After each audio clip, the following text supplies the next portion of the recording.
It's time for the show about the people and the places of the Carolinas with the occasional visitors. In addition to hosting the award-winning syndicated TV show Life in the Carolinas, Carl White writes a weekly syndicated column and now hosts this weekly show, the Life in the Carolinas podcast. Now you can hear the story about the stories. And now, here's your host, Carl White. Hey, Jason, Chantel, it's awfully good to have you in the studio. It's good to be here. Yes. Absolutely. Now, people are like, well, who are those nice people? We met recently. My mechanic introduced me to you, and he says these folks have a great business, new business in North Wilkesboro. Yep. And you're in the meat business. That's correct. That's what you do now is your business, but you do so much more in life. Let's talk about kind of who you are, not what you do right now. We'll get to that. Okay. But let's tell people who you are. You're a veteran, and you both have professional careers. Let's let folks get to know you a little bit. Yeah. Go ahead, babe. You can go first. So my name is Chantel. I grew up in McGrady, and so I moved to McGrady when I was 4. I was originally born in Australia. So that's a fun fact that not a lot of people know because I don't sound like I'm from Australia. No? But, How'd that happen? Well, I mean, I kind of know how it happened, but how'd your folks get to Australia? My mother is from Australia, and my dad grew up in Maryland, and he was in the Army and got stationed in Germany. And Mom went on vacation to Germany. And so Mom and Dad met in Germany, and she went back home to Australia, and he came back to the United States.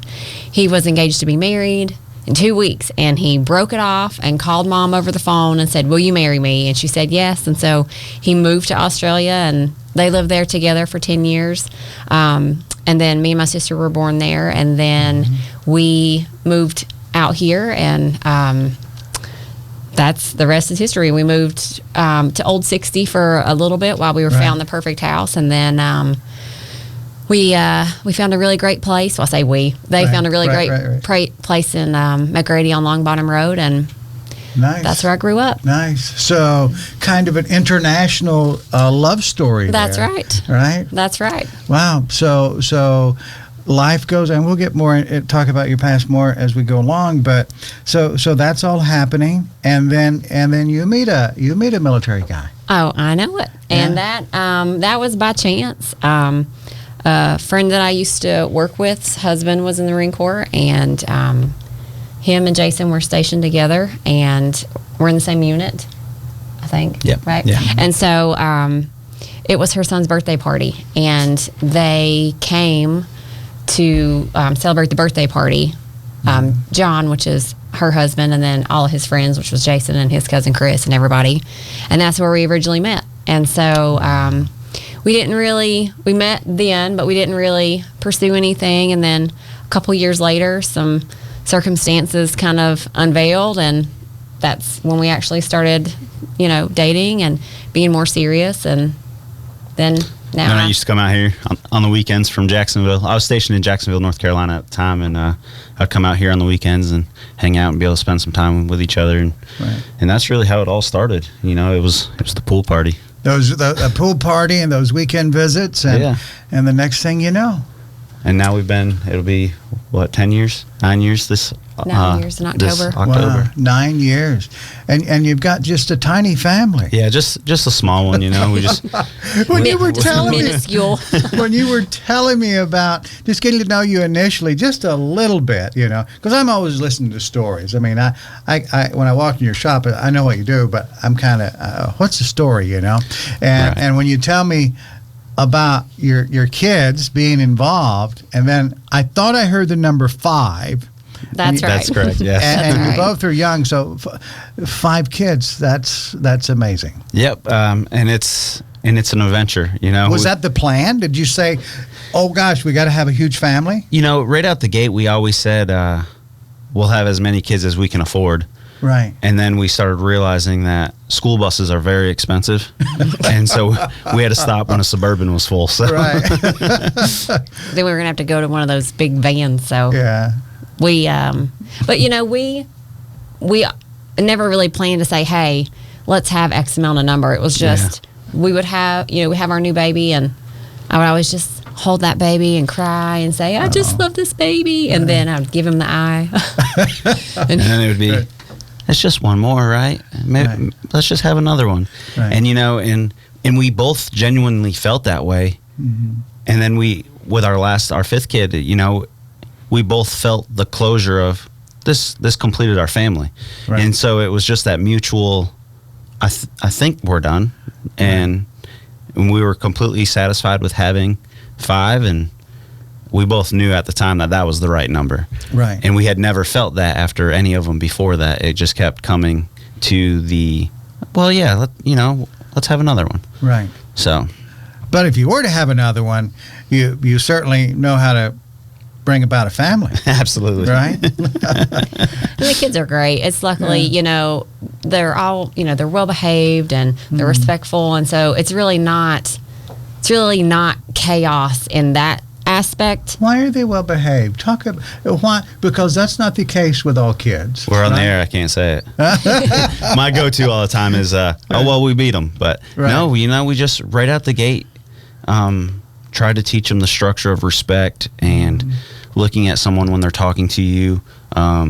We make the boys shake hands and look you in the face when they meet you. Did your background have a bit to do with that? I mean, it very well could have, being a military guy, but it's just growing up that way too, I always told a man as good as his word, and so when you can teach a young man to be able to talk with respect, have respect, and understand the difference in adults and children, and when it's appropriate to laugh and play, and when then time for business also. Right. And they all get it very well. They know they can play. They know they can have fun. But at the same time, if they were sitting right here with us right now, they would be quiet. And the only thing we would say to them on the way in is, "Hey guys, just be on your best behavior," and that's all it takes. Yeah. And was that your family too? Yeah, I mean, we lived out in the woods, and so we were outside for so long, that you kind of just knew that when you're outside and you're playing, you're outside and you're playing. When you're inside, have respect. Have respect for your house, for your belongings, for the people you're around, and that's important. And we hold our kids to really high standards. I have high expectations for them, and if you don't hold your children with high expectations, then once they meet your expectations, then what? They're never going to go up if they're always meeting your expectations all the time. My kids are not perfect by any scope of the imagination. I mean, they're not. But on the other hand, they also are held to high standards to say, you do have to sometimes do things you don't want to do. And that doesn't mean you get to pitch a fit about it. It means you buckle down and you do the hard job and then you move on. And I work in pediatric dentistry a few days a month. And so, but prior to that, when I worked in pediatric dentistry full time, I had a full 8-9 hour day of children who didn't want to potentially, be at the dentist, or, siblings that were there that were bored. And I saw a large scope of different types of behavior and said, I have to deal with this all day. I'm not going to come home and deal with this at home. And so we have just said it from the beginning. So let me be clear on the timeline. So you were in the dental business before you had children. Yes. And you saw behaviors that you were not, the most excited about having at home all the time. Sure. Yes. Okay. So okay. Yes. So you knew what you didn't want. Exactly. You had some training on some discipline in yourself, not only growing up, but then professionally after your military career. You come from a family of respect and appreciation for the great outdoors. And all right. Were you more authoritative in raising them, or was it just the general spirit that the whole family kind of got into that vibe of? I think it's just the whole spirit of our family. It's just these are the rules, and that's just what they are. I mean, I don't have to go around and punish them all the time because they just know what the expectation is and they just do it. I don't have to. It's not like of course we got to they need sit there reminders. and They're children. just yell at them and tell them what is right and what is wrong. It's just I think it's just like you were saying, the spirit and the atmosphere of just how our household has been brought together, and peaceful. yeah, and and they're very good at it. They'll come to us and they'll say, that kid is being really bad. They're probably going to get in trouble. They do. They understand and we just it. say, as long as you're not doing that, And that's not our business. You're being so correct, then you just act the Right. way you know you're supposed to, and we'll just let them handle it the way their family handles it. And they just will look and say, oh man, that kid's about to be in trouble. So behave and brush your teeth. So I'm thankful that they can Exactly. that they can see Right. behavior that's acceptable and that isn't. And that really helps it out for us because we have 5 and their ages are from 14 all the way down to 2. And so it's there's too many people, there's too many moving parts of the family for everybody to just be in pure chaos. Everybody has a part absolutely. in the family. Everybody has jobs to do. And that may look different for different children. Sure, And of I mean, course. obviously for Jason and I, it's different, but we all work together to get the things done. Our house, we have, 40 laying hens. We have 2 pigs. We have a German Shepherd. We have a cow in the field right now. So there are lots of jobs to make the house successful that I can't do by myself and Jason can't do by himself. And, we all contribute. We all contribute to the laundry. We all contribute to the dishes. And so they have household chores and they're fine with that because Well, that's they know great. that if And- they don't fold their laundry, then their laundry is going to be wrinkled. And they all know You to share and delegate those tasks too. Of even if it's as simple as unloading the dishwasher. Hunter, our oldest, he'll put the stuff that's higher on the shelves. He'll put the plates away. He'll put the bowls away. Stuff the little He's guys taller. right. The stuff the little Right. guys can't reach. And then he'll hand the little guys the silverware basket. Hey, put the silverware away. And so the guys So they're that learning can, teamwork. Oh yeah, absolutely. And That's great. and that's just them doing their thing. Same with feeding and watering chickens. Something as simple as that, Lincoln, he's 5. He can't reach up into the laying boxes, but if he goes inside, he can reach them. Right. So but he definitely can't lift the water jugs. So then Jax will do the water. Right. Lincoln will get the eggs. Hunter will fill the feeders, and they just have excellent teamwork with all of them, and they know each other's strengths and weaknesses, and they don't exploit it. It was the best part. They just help each other. Do you think we're better? You're talking about your kids having these experiences. So obviously you did out in the country. Right. Right. Were you around animals growing up as well? Yeah, so I grew up in Vermont. For 20 years of my life, I was in Vermont. Right. I was always outside. I started hunting when I was 7 years old. Worked around a lot of like farm animals and stuff. A lot of our beef was raised by either my dad or friends of the family, and we'd all go into it together to process it. I was always outside riding dirt bikes, riding 4-wheelers, riding bicycles. I grew up in a little tiny town, tiny, like not even a 1-light town. We didn't have a traffic light. Well, I take that back. We had a blinking yellow light. Did you have a stop sign? We had a stop sign, a couple Right. of them, but that's really about it, honestly. Yeah. Like a lot of people I talk to talk about how big their high schools were. Right, Well, right. at the time when I graduated from my high school, we had 42 kids in our school or in my class, and that was the biggest to ever graduate my high school at that time.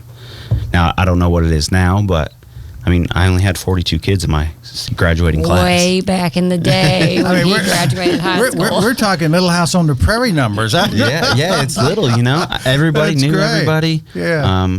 Had a couple stores in town, had a diner, and I mean, we all just lived out and about. And So you guys, you have very interesting backgrounds and things that are what you've described on both your childhoods and growing up. They're unique, right? yeah, So you're Yeah, for mindful. sure. You know that, right? I mean, I don't want to say that like it's different than a lot of people, but it's definitely different than somebody that grew up in the city for sure, Right. or even, I mean, McGrady's not very big either, Right. So, I mean, we both grew up in those small town feels, if you will. And those values that are there, right? Right, yeah. And I really think it's carried over through our lives and into our children just naturally, Do you ever just, I know you're in the middle of it now of taking care of your kids, but do you ever just sit and think about their future and what do you see for them? What do you imagine their future is going to be like? You know, I think every parent just goes to the standard, you can do whatever you want to do, but really they're just fascinated with our new business, and I always talk about how they're going to do that when they get older. They bring up being a police officer a lot. Right. Occasionally they bring up military. I shut it down. Mama shuts that one down pretty quick. I shut it down. Right.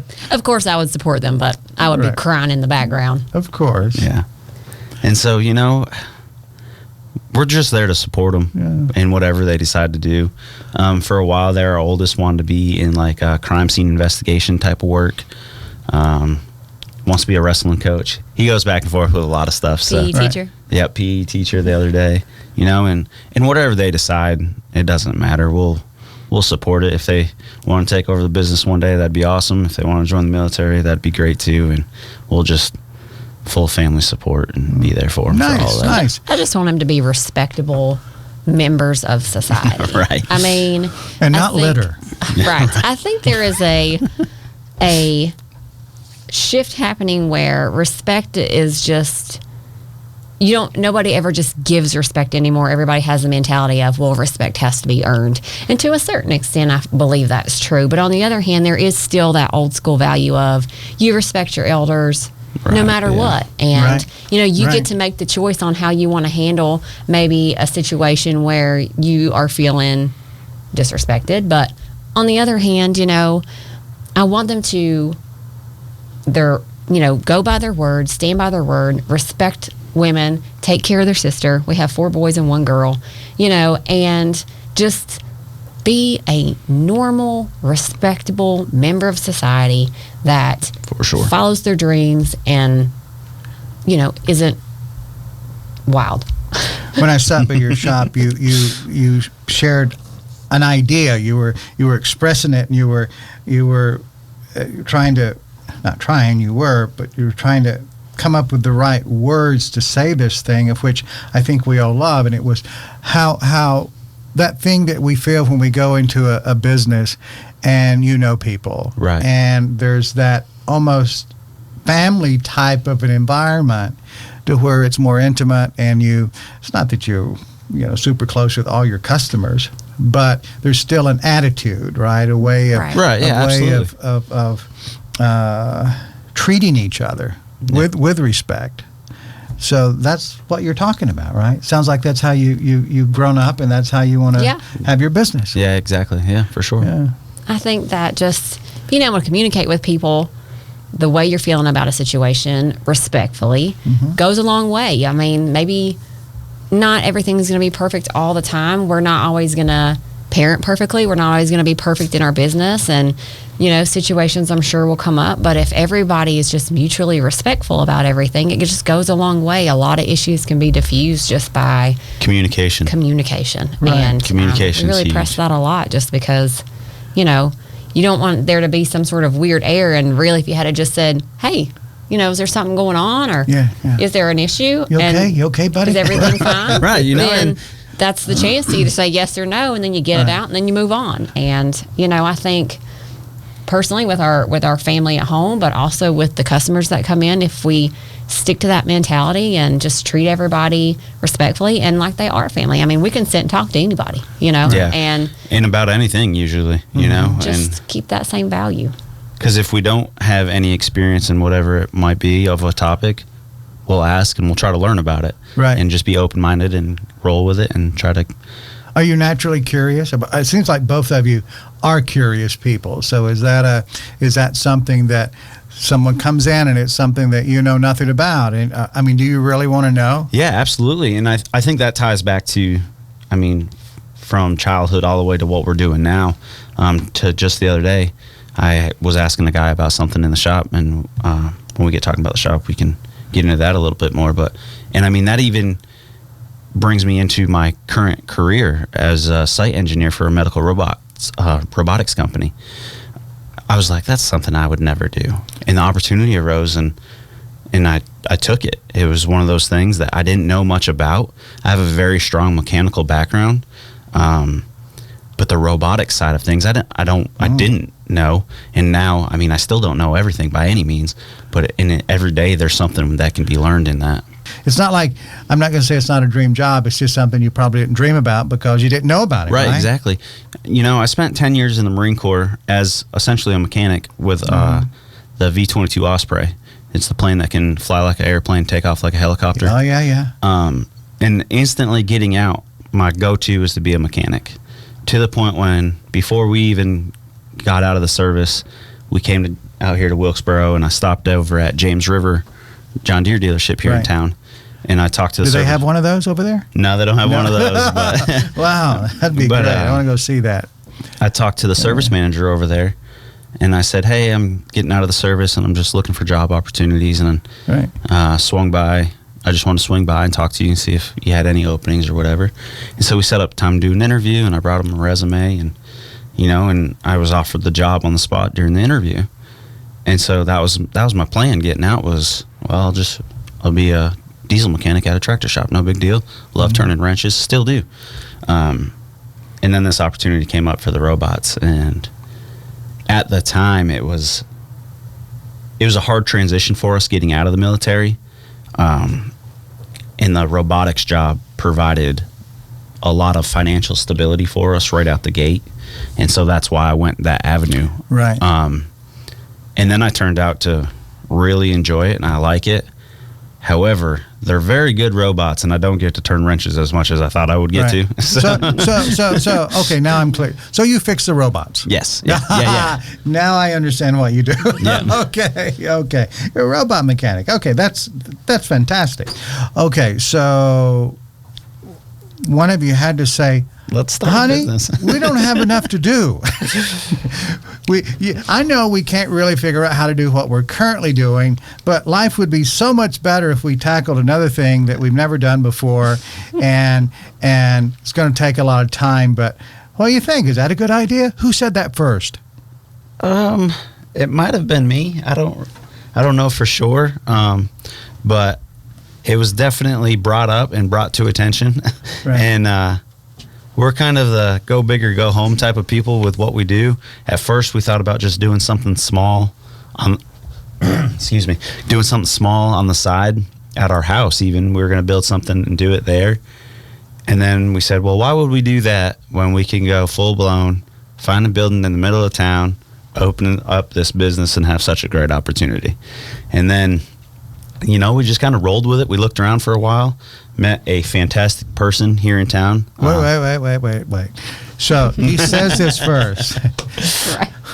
I see where you're running with that, but there's more to it. So he says it to you, right? Right. And you're the one that when he gets ideas, I'm going to serve the nation, I'm going to go away, I'm going to go do these things, honey. So he's saying this to you. Right. When you first hear this, what do you think?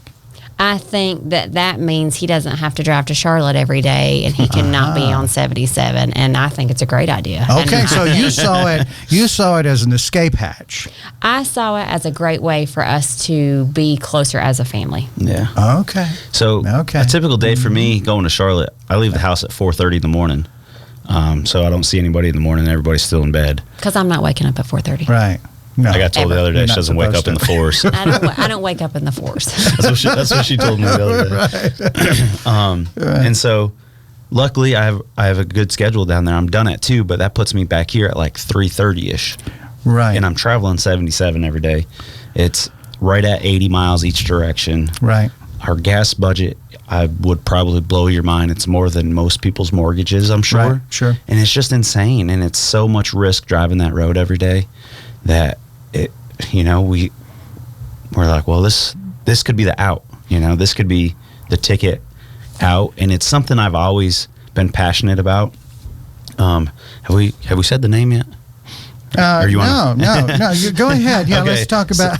So the name of our business is the Meat Sweats. Right. Okay. Now we stop. Now, how did that? Because when I'm reading the card, I'm reading the card, and I'm like, well, and the term, it was the expression. I was like, I've seen something about this before. Yeah. It seemed like it was a digestive issue, and eating too much meat, and I'm like, well, let me do some research. So a lot of people like know what a food coma is. You ate so Right. much food, you just want to go to sleep. Well, the meat sweats. I don't know if you've ever been to like a Brazilian restaurant where they got all the fresh meat and they'll just slice it until you Oh, don't yeah. want anymore. Right. And you'll get that sweat. You know, you ate so much, you're just bulked up. Yeah. And you're sweating. Well, the meat sweats has just kind of always been a joke and going on, and it's catchy, it's funny. Some people know it, Right. some people don't, and it's always fun to explain. But it's also kind of brought into our business as well. Like we make pre-pattied burgers, for example, Right. and you're not getting an 1/8 inch commercialized pre-pattied burger. You're getting a 1/2 pound pre-pattied burger. You know, you might get meat sweats out of it. But, Right. you know, Especially if you eat 4, right? yeah, absolutely. And so and it was just kind of catchy and kind of went Yeah. with it. And right. but we're a full-on custom processing shop. If you came in there and we didn't have something, we have fresh beef hanging in the back on the hook, and we can cut it your style, your way, and what you want. And kind of ties back into that whole we go big or go home type of thing. Sure. We just, you know, we wanted to provide the community with a great locally sourced, high quality product. I think we're nailing it. What was it in your background and growing up that gave you this appreciation for good quality meats? We've always been a meat family. Growing up, we were a meat family. I'm a meat and potatoes kind of guy. Steak and potatoes can't go wrong in my So you book. weren't low carb, you were low carb with potatoes. Yeah, absolutely. You know, Right. and before I joined the service, I worked on a very large hog farm up north. Okay. And part of that, we went to farmers markets all the way in New York City. We would drive 4 hours one way to get to the farmers markets. And so that is kind of where my first appreciation or love of the farm to table, local That meat, idea. fresh meat Right. kind of came from, was that place. And there is a difference, isn't there? Oh, yeah, I mean, for sure. a huge difference in getting meat that's sourced from a place that you trust. right? Absolutely. And the closer to home, the better. Yeah. Oh, yeah, for sure. And that's in all aspects of it. That's from the quality of the feed, the quality of the habitat the animal is raised in, all the way down to like the purchase and trusting that the weights were done, trusting the amount that was said, which brings it all back to what we want our shop to be. And like we were saying, that family-oriented mom and pop feel, an old school butcher shop where you can come in, and if you don't see it, just ask. We'll cut it for you. You know what's interesting about that thought process to me is it's going to be that way because that's who you are. Right. You're going to treat people that way, not because you're like, okay, put on our happy family face today and love everybody like family. That's just what you do, Right. right? The best part of this whole thing is that we get to do it together. Yes. And we're not, I mean, I guess, before I say it like this, I don't know what the standard for married couples are these days, but I see a lot of like, oh, I'm going fishing for 12 hours because they don't want to be home. That is not at all Our dynamic. who we are Yeah. as a married couple. If you Right. see one of us, Chances are. chances are you're going to see the other one, Yeah. because if we're not at work, we're together. So And you like each other. we like each other. Yeah, and we're- I mean, we're- and, you know, it goes cliche a lot of the times of she's my best friend, but she really is. I'd rather go hunting with her. I'd rather go fishing with her. I'd rather go grocery shopping with her if that's what she wants to go do, or if we got to go pick up clothes for the kids or whatever. We just do Things almost together. literally, other than our actual professional careers. we're together. I like that, and I don't get sick of him. Luckily for me. Well, I think that's more luckily for me. Both of you're the right fit, right? Right, for sure. I mean, that's the nice thing. I mean, when you don't have to push it, you know, and you're not with people that you're trying to fix all the time. Right. That's a hard one, isn't it? That's a tough one. And luckily, you know, Did he come fixed already? he was already the right thing to begin with, so it worked out. That's great. Checking the box on that one. Yeah, there you go. There you go. Something worked in that small town, right? Yeah, something did for sure. That's fantastic. Well, you know, our business endeavors we do in life are only as important as the way we get to sleep at night, right? Right. And being able to go to sleep and not toss and turn and wonder, you know, if it's going to work out or not, because you know, you can deal with whatever, right? Yeah, Whatever it sure. might be. So 5 kids. I don't know if that's enough. It could be for a small baseball team, I suppose. we got to start in 5 for basketball for sure. Yeah. Oh, well, there you go. There you go. That's it. So that's a good thing. Let's talk for a moment about the future.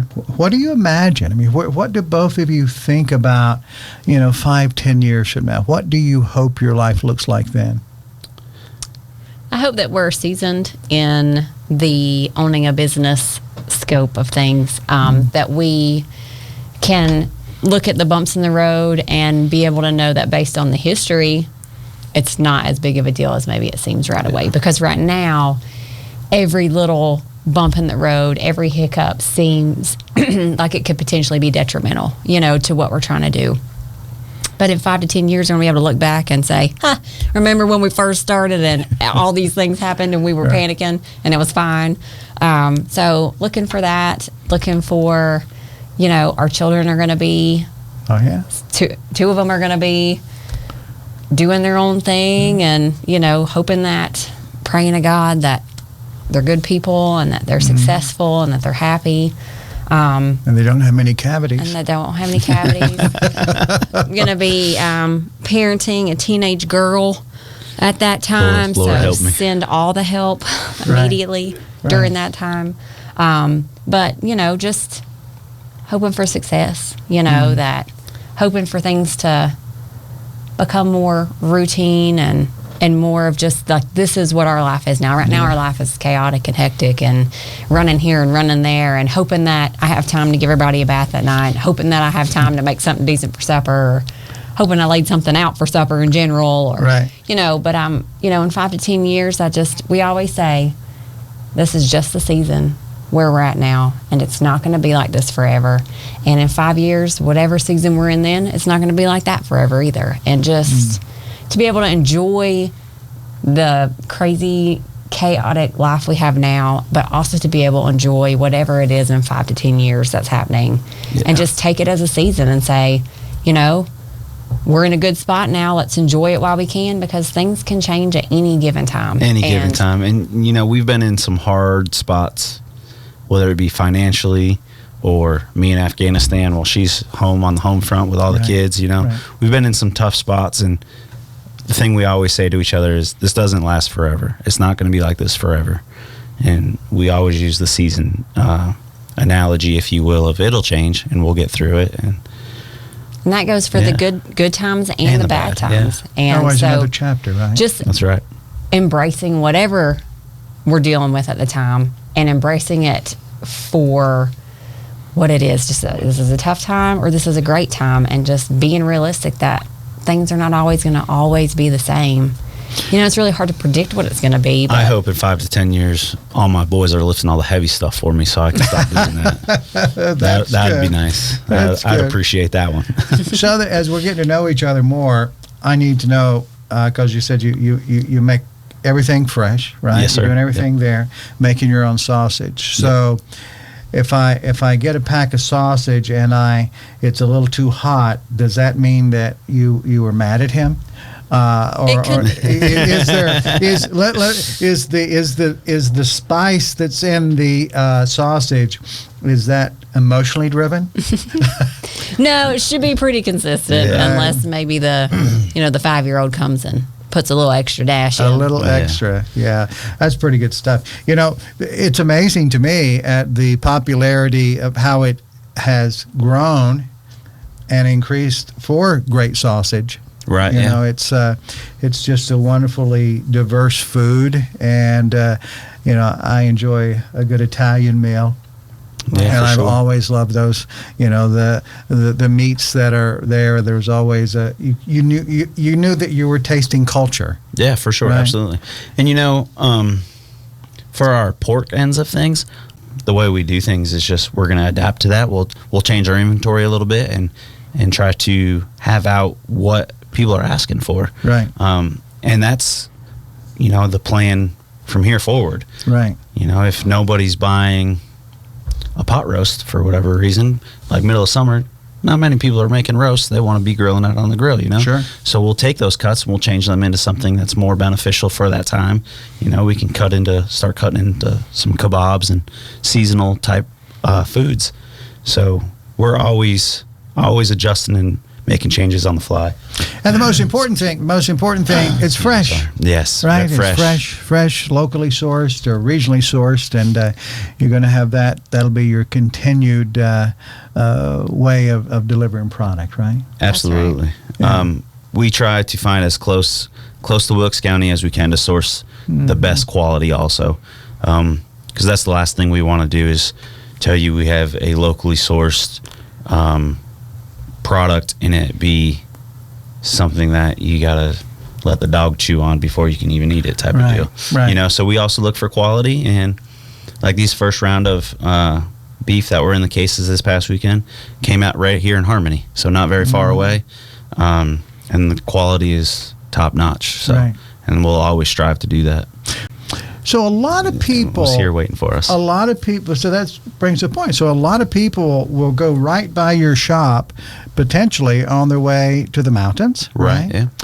And you have product that people can pick up and take home with them, or take to their destination. Yeah, if they're absolutely. on vacation or something, right? Yeah, so Thursday through Sunday, we'll have our cases full of fresh cuts. Monday, Tuesday, and Wednesday, we're there cutting anyways. Right. And we have whatever doesn't sell Sunday evening, we put into our display freezer. So even if it's not one of those days we have fresh product in the cases, we have product there all the time for somebody to buy. Well, you need a good barber in your life, and you need a hairdresser. You certainly need a great butcher in your life. Absolutely. You need people and somebody that knows how to take care of the yard. So all that's those are very important things. I know that folks are going to enjoy getting to know both of you. Thank you for sharing some of your life with us today. We'll do this again. Yeah, absolutely. We You're appreciate you having us out. interesting people. So I can't wait to follow this evolution of the kids, and you'll do fine with the shop, and you'll do fine with their teeth. We'll just see if you've got any hair left in the future. Right, exactly. That's great. So people can find you where? At 1608 West D Street in North Wilkesboro. And they can find you on Facebook. And on Facebook, yeah. Right? Because people watch us and listen to us all over. So that's a good thing. Yeah, So I absolutely. think so. Yeah, great. Thanks, folks. Thank you. Thank Appreciate you so much. Thanks for listening to the Life in the Carolinas podcast. If you enjoyed your time with us, please visit the show's website at lifeinthecarolinas.com. Join our mailing list, and we'll keep you updated every week on what we have coming up and other interesting things around the Carolinas. We value you as a podcast subscriber. We'll see you next week. And remember what Carl says, it's never a bad time for a good story.